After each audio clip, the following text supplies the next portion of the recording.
মধ্যবিত্ত সমাচার। আসলে আমাদের সমাজে মধ্যবিত্তদেরকে আবার বিভিন্ন ক্যাটাগরিতে ভাগ করা যায়, যেমন নিম্ন মধ্যবিত্ত, মধ্যম মধ্যবিত্ত কিংবা উচ্চ মধ্যবিত্ত। আমি আপনি হয়তো একটা জিনিস কখনোই খেয়াল করিনি, আমাদের প্রত্যেকটা দেশের বিভিন্ন আইন কানুন বলেন কিংবা সেই দেশের সমাজ ব্যবস্থা বলেন, সেই দেশের চিকিৎসা শিক্ষা যাই বলেন, সব কিছুই কিন্তু ওই দেশের মধ্যবিত্তদেরকে টার্গেট করে তৈরি করা। মধ্যবিত্তরা এখানে কিন্তু গিনিপিকের মতো কাজ করে। নতুন কোনো কিছু নিয়ে আসবেন, সেটা এক্সপেরিমেন্ট কাদের উপর হবে? মধ্যবিত্তদের উপর। কথাগুলো শুনে খুব অবাক লাগছে যে কিভাবে। হ্যাঁ, আমি সেটার ব্যাখ্যাই বলছি। ভিডিওটা একটু লং হতে পারে, তবে ধৈর্য থাকলে শুনতে পারে।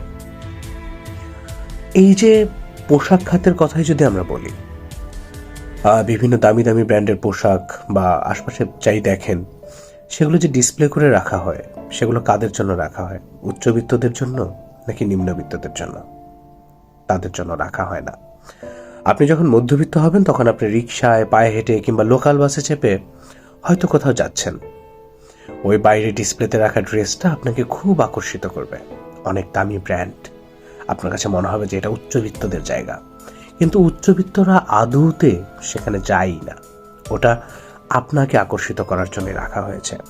আপনার প্রতি মাসের যে সঞ্চয়ের টাকা, সেটাই সেখান থেকে চুষে নিচ্ছে, কারণ আপনি কখনোই যেন উচ্চবিত্ত হতে না পারেন।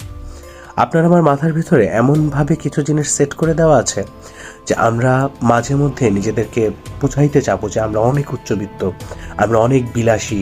উচ্চবিত্তদের কিন্তু এমন আকাঙ্ক্ষা হয় না। আপনি কখনোই দেখবেন না সমাজের এলিট শ্রেণীর লোকজন কিংবা অনেক উচ্চবিত্ত যারা, আমি যদি সালমান এফ রহমানের কথাই বলি, কখনো কি ওনাকে দেখেছিলেন যে উনি কাচ্চি ভাইতে বসে কাচ্চি খাচ্ছে? কিংবা আপনি যদি অনেক দামি জায়গার কথা বলেন, গ্লোরিয়া জিন্সের মতো একটা কফি শপে গিয়ে সে কফি খাচ্ছে, এরকম কিন্তু কখনোই আপনি দেখেননি বা কখনো দেখবেনও না। এইসব জায়গাগুলোতে কারা যায়? ভার্সিটি পড়ুয়া স্টুডেন্টরা।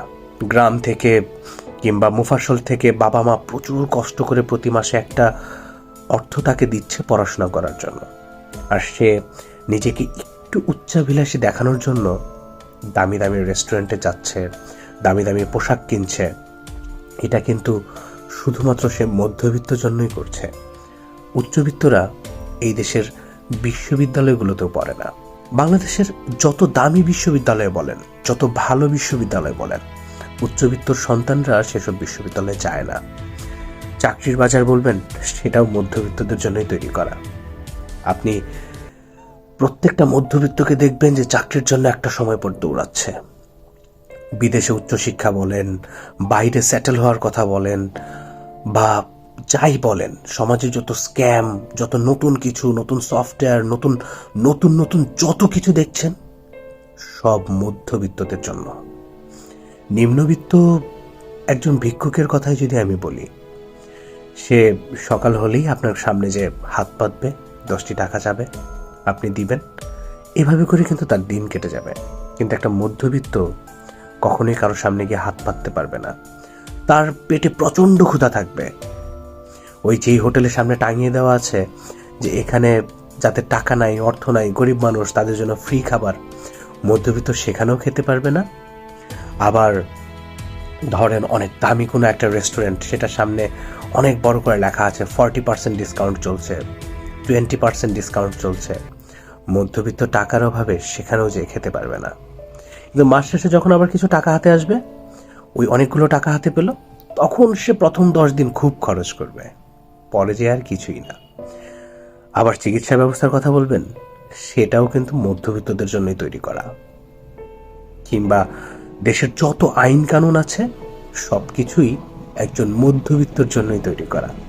নিম্নবিত্তর আইনের দরকার হয় না, নিম্নবিত্তর আইনি সহায়তাও দরকার হয় না, কিংবা তার এত ঝোড় ঝামেলাও হয় না।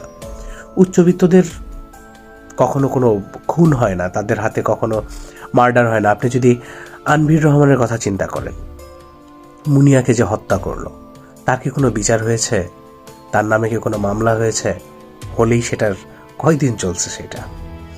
এই যে বিষয়গুলা, আইন বলেন, আদালত বলেন, পুলিশ বলেন, সব কিছুই মধ্যবিত্তদের জন্য তৈরি করা। মধ্যবিত্তদের মধ্য থেকেই মধ্যবিত্তদেরকে শাসন করা হচ্ছে। এটা কিন্তু আমরা কখনোই দেখি না। আমাদের চোখের সামনে একটা পর্দা টানিয়ে রাখা হয়েছে। আমরা কখনো এসবের জন্য প্রতিবাদ করব না।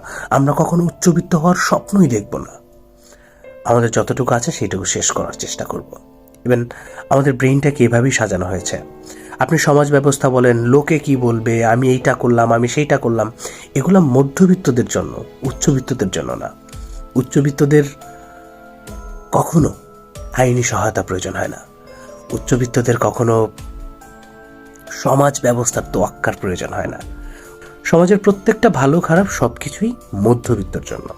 আপনি যাই করবেন, আপনাকে না সমালোচনাও করবে একজন মধ্যবিত্ত, আবার আপনাকে ভালোবাসবে একজন মধ্যবিত্ত। আপনি কারোর জন্য পাগল হয়ে যাচ্ছেন, সেও মধ্যবিত্ত, আবার আপনার জন্য যদি কেউ পাগল হয়ে আসে, সেও মধ্যবিত্ত। আমি, আপনি, আমরা সবাই মধ্যবিত্ত।